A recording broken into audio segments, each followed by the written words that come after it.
Hi, cities. How are you doing? Welcome to Naya Sim. Thank you so much for the support. Hope you all are doing great. So I came across a video by Crystal Black, and before I get into this video, I want Crystal Black to know that I really do love her content. She is a great content creator, and she does it amazingly well.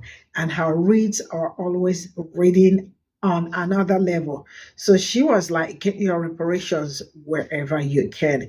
And when you listen to the story, when you listen to what she came out, like what she said, you absolutely will understand that reparation is something you absolutely need to get wherever you can before the met reparations is being paid. Because so far, you already know how Black people have been struggling to get their reparations.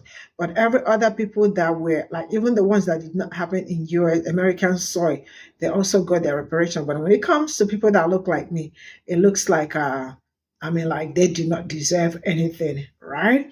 So also another person is asking, like, why is it that Black people do not want to be called? It is not okay to call Black people colored. I mean, man, don't even say that colored where Black people are because it is not a thing. That was what they called Black people back then, and it is not a good word. It's just also like using the N word on them, right? It is a no-no to call a Black person colored. Leave that in the years when slavery was a thing. It is no longer now because if you do, somebody might, it depends on where you say it, you might end up with a little bit of some out of your mouth. It might not, it won't go well, right? And some people are saying, I would like a Black person to tell me before I know that it is not okay to use colored. I hope you get what you are looking for. Let's get it. Well, hello there. So last week I went to the casino and I Ubered there because it was a 30-minute drive and it was 11 p.m. and I didn't feel like driving. So I'm at the slot machine minding my business, and the game was this grandma and some cats and an egg, and I'm losing. And right when I was about to get up, the overwhelming smell of Bud Light and white, unadulterated privilege tickled my nose, and I heard what could only be the sound of shuffling, drunk steps. I'm Black, so my brain immediately put those things together, so I wasn't surprised when I looked over and discovered a very unkempt, photon particle colored man with grease-caked, shouldered length, and by the state of it, unmanageable, gray hair, with a baseball cap on that was withering from what I only assume are years of collected grease weighing it down. Standing before me shaped like some kind of Annie's pretzel in the mall. He wore a white shirt with droplets of either residual oil from his hair or sweat. He had a design on the front, probably an American flag, but I was too distracted by his shorts. And not because it was 30 degrees outside. I accept that that's part of white culture. I understand that part of their culture is that no matter how cold it is, if you are a white man, you wear shorts in the winter. It wasn't a rare sight in the casino because even though I was dressed to impress with a faux fur-lined coat on, with my head wrap that I had tied so that it was pointing upward, wearing real jewelry of white gold and diamonds, looking like first-class African-American royalty, surrounded by the reeking smell of white desperation and poverty. I was unsurprised and non-judgmental. And again, I'm Black, so this whole observation of this white man took less than 2 seconds. He bends over slightly, and the smell of his Coors Light tainted breath hit my nostrils before his words hit my ears. And as I tried to quell my facial expression full of disgust, he slurs out, I've been looking for this game. It's a real good game. And as he says these words, the anxiety that I felt from his unwanted presence swooshed from my body at the sound of his words, was replaced by an emotion that doesn't have an English word, but there is a word for it in German, Schadenfreude. And that word means the feeling of pleasure and joy and excitement from somebody else's misfortune. Because in his drunken, almost incoherent stupor, he said that he had won a lot of money from this game and had been searching for it for quite some time. And I felt the presence of my ancestors and a whispered word in a voice with an underlying hint of amusement. Say reparations. So I made sure that he could clearly see that I had my purse and my ticket and my money in my hand, indicating that I was preparing to leave this game. And then I slowly but forcibly slammed my wallet back on the machine. And I finally looked him in the eye and smiled slowly. And by the look of his face, which was full of excitement, joy, hope that he had found his precious game, began to wither. I assumed that the smile I gave him most likely appeared sinister. And I asked him, "So you really like this game?" He responds, "Yes. I've won a lot of money from this game. This is my lucky game." And as I see the flicker of hope begin to light up in his eyes, because by my tone it would appear that I would get up so that he could play his favorite game. So as I looked him directly in the eye, grabbing my wallet as if I was about to exit the game, watching the fire of hope grow in his muddy green eyes, I opened my wallet, pull out a $20 bill, and as we smile eye to eye, I slowly slipped the $20 bill into the machine. He's drunk, and I can tell by the wrinkles of his crow's feet by his eyes. He still hasn't figured out what's happening. And it wasn't until the $20 bill was accepted into the machine and the mechanical voice of the slot machine says, "Bing, bing, bing, you have 2,000 points," that the hope and excitement and joy in his eyes began to dimmer and then fade, leaving room for the look of confusion and hurt, and dare I say desperation, filled up his tired, red-veined eyes, the crow's feet slowly disappearing as his face became slack, and the realization that I was not leaving that game. And as his frown deepened, my smile widened, and without breaking eye contact, I said, "I guess I'll give it another go then." And as I turned to play this game that he so desired, releasing him from my spell of my passive-aggressive stare, he stumbles back drunkenly, feeling what I hope is belittled. He says, "Well, you're really pretty." I say, "Yes, I am," and push the 60 cents bet button of this game that I really do not like, but I'm dedicated to whatever the hell this is that I'm doing. And as he stumbles off, I watch him out of the corner of my eye, and I see him look back over his shoulder, looking uncertain of his place as a white man in this world. And I do my bets slowly, because I know he'll be back. 30 minutes go by. I've won and lost $10. About an hour later, I hear that shuffling sound. The smell of cheap beer greeting me, alerting me to his inevitable presence to check and see if the game is free. It's not. I look up and am met with the disappointed gaze of the same white man who looks like the walking stereotype of a retired coal miner. And he says, "I see you're still here." And I say, "Yes, I am." And I push the button for my bet. And the magical sound of the machine beeping and lighting up, announcing my victory. I stare at him as he stares at the machine, watching the winnings go up from 50 to 100 to 200 to 300 and finally to about $432. And when he looks at me, my eyes are there to greet him. And he says, "Wow, I've only won about $100 on this machine." Now I'm even more filled with enjoyment. And judging by his unhappy appearance, I assume he hasn't had any good luck today. So naturally, I ask him, "You win any money tonight?"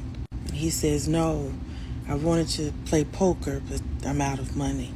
And I, in my generous spirit, say, "Well, I've won all this money. Here's $50 so you can go play poker." The spark of hope was back in his eyes. He says, "Really?" I say, "Of course. It's because of you that I stayed at this game and won this money. You're like a good luck charm." I pull out 2 20s and 2 5s and I hand it to him. And he looks at me with an emotion I can only describe as reverence. And he thanks me profusely. I say, "Get out of here, boy. Go play you some poker.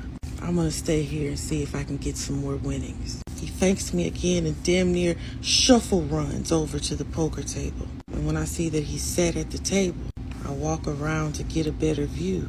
And in about 5 minutes of the game, I go up to an employee and I say to him, pointing at the drunken, greasy white man who I gave $50 to at the poker table. And I say, that man came over to me earlier and says that he's so good at poker because he counts cards. The man becomes serious and says, thank you for this information. Pulls out his walkie-talkie thing and says into the radio, we have a card counter. Just like that, security guards are all over the place. They surround the poker table, stopping the game, and they put their hand on the man's shoulder and say something. And he looks up frantically, nervously, eyes jumping around till he sees me. And we lock eyes, and I stare at him in complete satisfaction, written all over my face.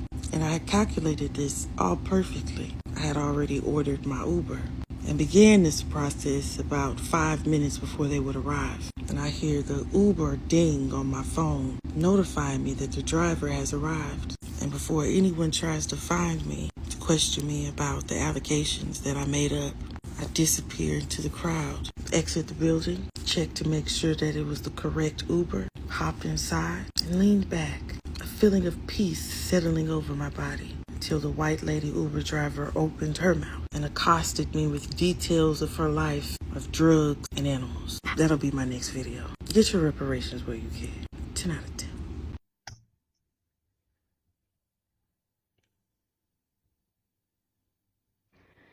It's not okay to use the term colored to...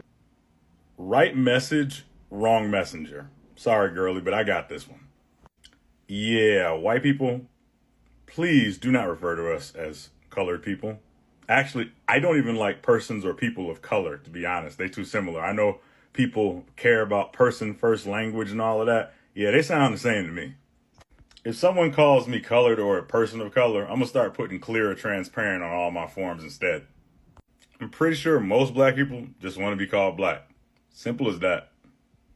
You could even say person of African descent. That works. I could roll with that. But the whole colored / person of color thing, I've always felt that was kind of weird. Like, we're not a rainbow. We're not a color palette. Doesn't really make sense to me. Like, do we refer to people of European descent as colorless? People of the complexion of construction paper. Bleached people. Achromatic people. Tintless people. Y'all see what I'm getting at here? Hey, so person of color is a term that came along. You might have heard the term BIPOC, Black, Indigenous, and other people of color. It's a shortened way to say anyone who's non-white. So for the most part, black people I know, black people in my family, don't prefer being called a person of color. They want to be called a black person. So it's very different than colored. I don't think I have to explain that to you, but colored is based in the Jim Crow South. 1909 is when the NAACP was founded. It was an appropriate term then, but when you think about the old signs from the Jim Crow South, colored only, that's why the term is so offensive. Now that sometimes we say person of color, maybe you're talking about someone from India, maybe you're talking someone who is non-white and non-black and non-indigenous in the United States, we might say a POC, which is sort of offensive. We should call people, and say a person of color. So that is the difference. They're very, very different terms. I know they're very similar words, but the meaning is very different.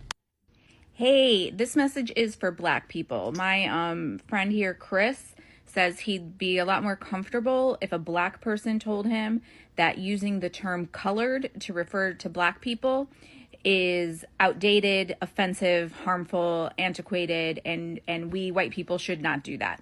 So if any of you lovely black people want to tell Chris, he would rather hear it from you than from me. So what do you think? Is colored okay?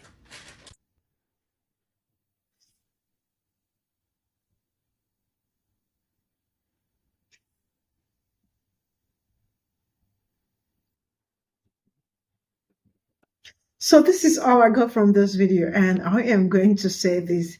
I appreciate Crystal Black. She is everything. Her read is 10 over 10, and she does it effortlessly. I love her. Like you said, get your reparations where you can. And this is absolutely it. And I am actually going to say that she is a great storyteller. When I say great storyteller, and I feel like somebody that tells stories this great might also be a great writer too. So I think she should write books, and put them on Amazon. Sincerely speaking, I wanted to laugh so hard, but I really do have to also be um, professional a little bit, a little bit, because ah, when Crystal Black reads, she does it amazingly great, right? Back on track, absolutely great. And for those that are asking, color, POC, and the rest of it, Black people are Black people. There is nothing like colored. Colored was what they called Black people back then, and we are no longer back then.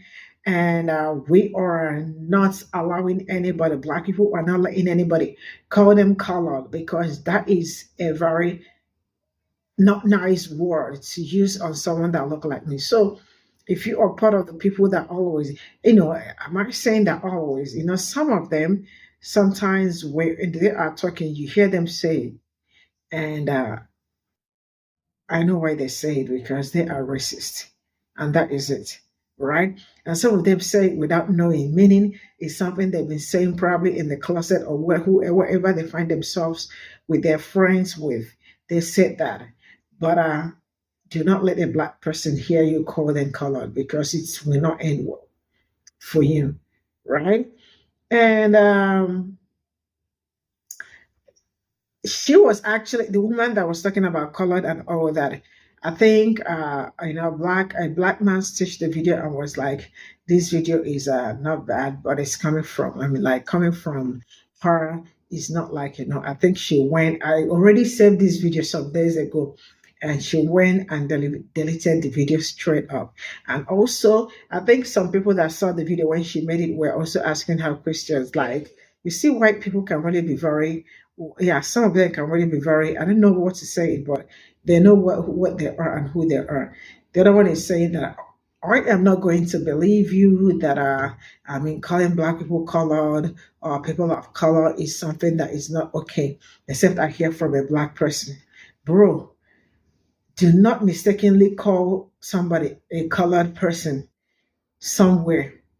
But then I hope the day you are going to call it, I hope you are in Blackhood. When I say Blackhood, I mean Black community, so that you will experience 4x4.